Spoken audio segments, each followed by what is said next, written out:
So Rory McIlroy finally said what everybody's been thinking, but nobody wanted to admit the PGA Tour's talking about global expansion, while their TV ratings just hit a 30-year low. Yeah, you heard that right? 30 years. The world's supposedly premier golf tour is pulling in fewer viewers than a Golf Channel rerun, and McIlroy knows exactly why. Here's what went down.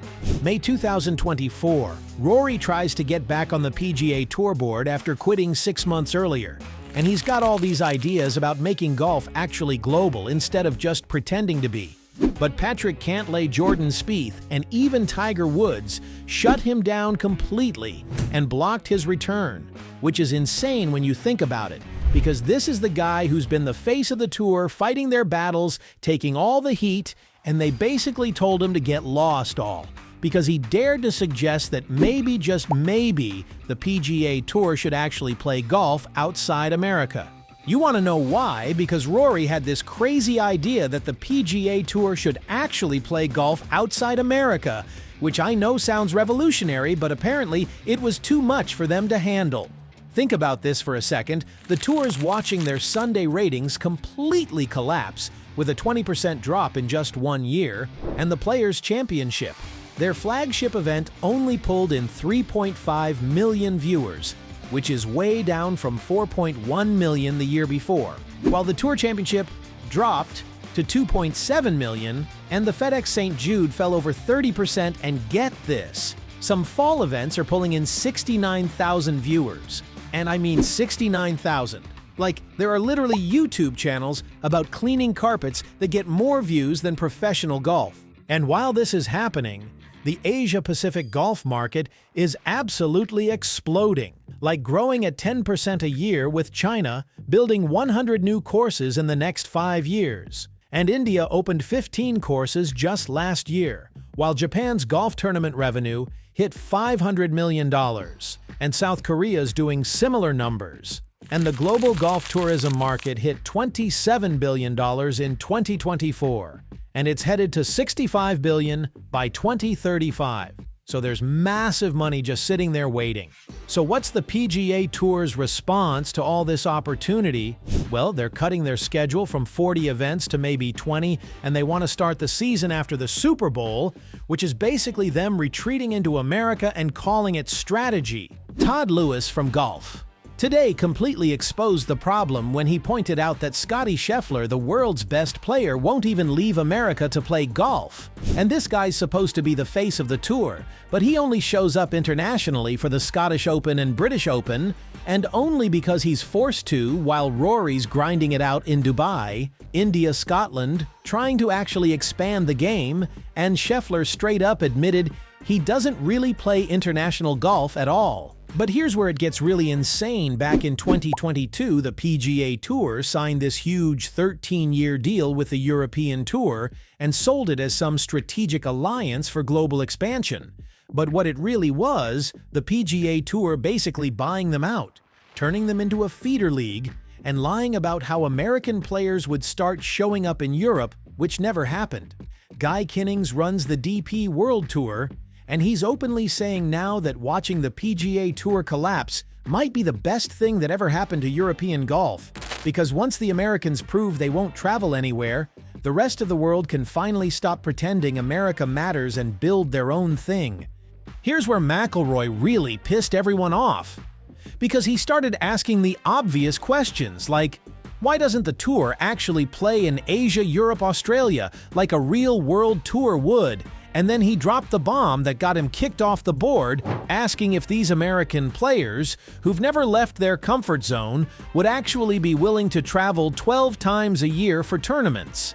And Cantlay, Spieth, and the rest basically laughed in his face and said, "Absolutely not. We're staying right here in America."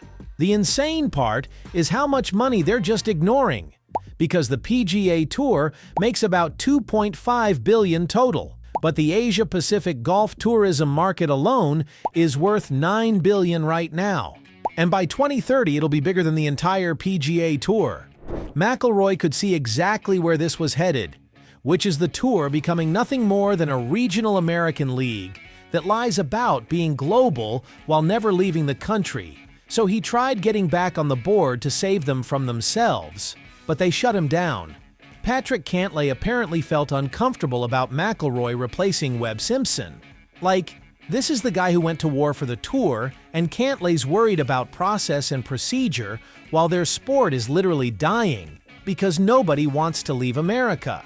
Then Brian Rolapp shows up as the new CEO with his big future competition committee chaired by Tiger Woods, and their genius plan is to cut the schedule in half, start the season later, end it earlier, and hide from the NFL, which isn't innovation, it's just giving up. And here's what's really messed up is while the PGA Tour's hiding in America, LIV Golf is out there playing in London, Singapore, Hong Kong, Adelaide, Bangkok, actually showing up where the money and growth are, and they're basically washing Saudi blood money through golf. But at least they get that there's a world outside Florida.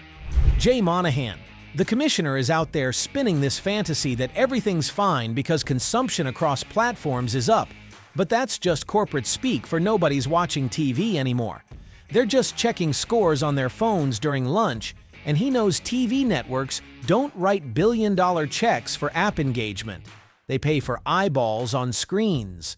Their TV contract pays them $700 million a year, which sounds great until you realize ratings are crashing 20% annually, and at some point, NBC and CBS are going to figure out they're burning money on tournaments that pull 69,000 viewers when they could literally show anything else and get better numbers.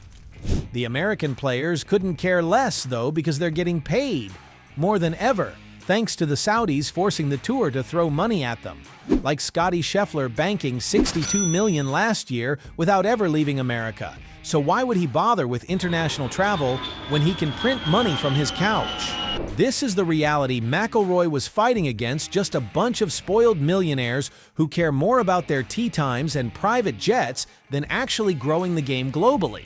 And when he had the nerve to suggest they should act like a real-world tour, they basically told him to shut up and kicked him out. The sick part is the PGA Tour had everything they needed to own golf globally.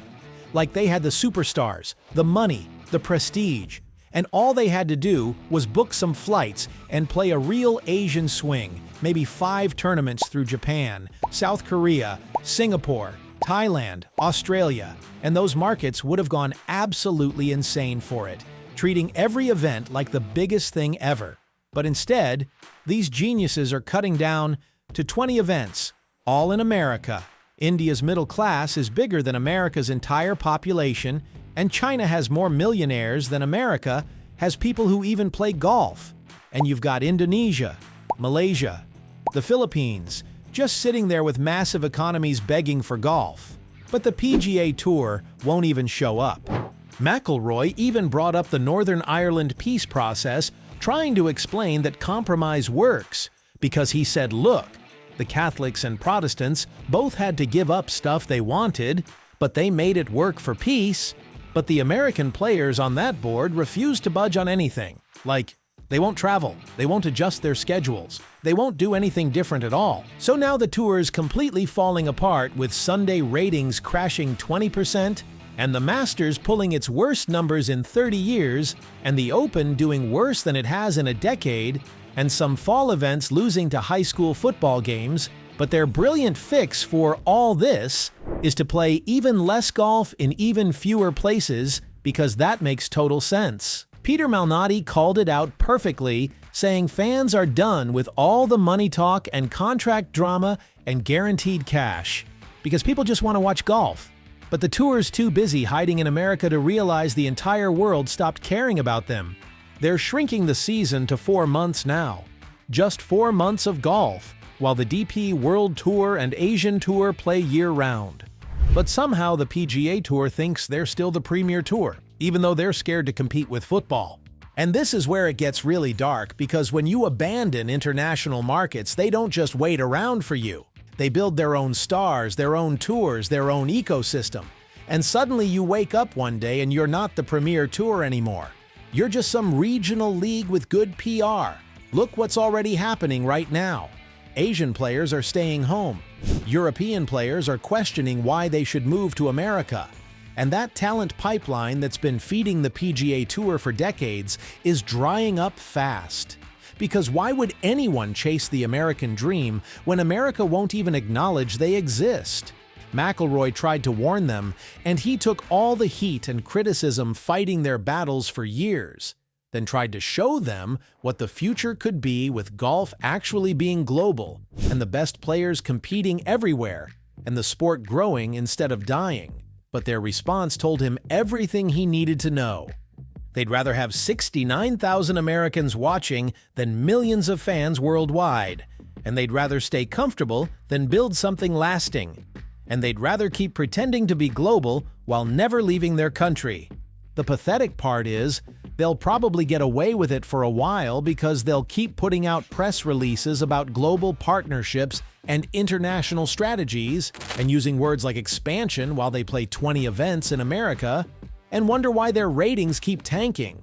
But reality always wins eventually, and those Asian markets will stop caring about the PGA Tour, and those TV contracts will get slashed and sponsors will walk away, and the best international players will stop coming to America completely. When that day comes and the PGA Tour is just a hollow shell of what it once was, remember that Rory McIlroy saw it all coming and tried to stop it, but they threw him overboard for telling the truth. That's not a global expansion. It's a suicide pact dressed up as a business plan, and everybody knows it, except the guys running the show. The PGA Tour isn't expanding globally. It's eating itself alive. And Rory McIlroy got blackballed for exposing their biggest lie